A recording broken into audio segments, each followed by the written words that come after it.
এক গরিব বৃদ্ধা অন্ধকার রাস্তায় হাঁটছে, খুব ক্লান্ত। বৃদ্ধা, "আহ, আল্লাহ, আর হাঁটা যাচ্ছে না।" এক তরুণ ছেলে মোটরসাইকেল থামায়। "মা, আপনি কই যাবেন? খুব কষ্টে আছেন দেখতেছি।" বৃদ্ধা, "বাবা, আমি খুব তৃষ্ণার্ত, একটু পানি পাবো?" ছেলেটা তার নিজের বোতল খুলে দেয়।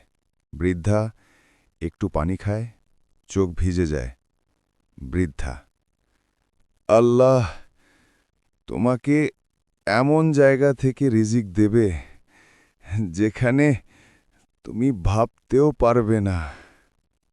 ছেলেটা বৃদ্ধাকে রিকশা ডেকে তুলে দেয় এবং ভাড়া নিজে দেয়।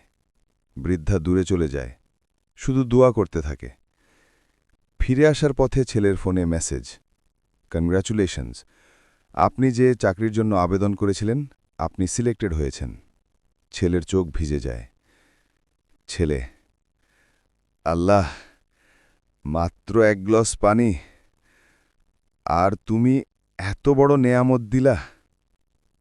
ভিডিওটি ভালো লাগলে সাবস্ক্রাইব করে পাশে থাকুন।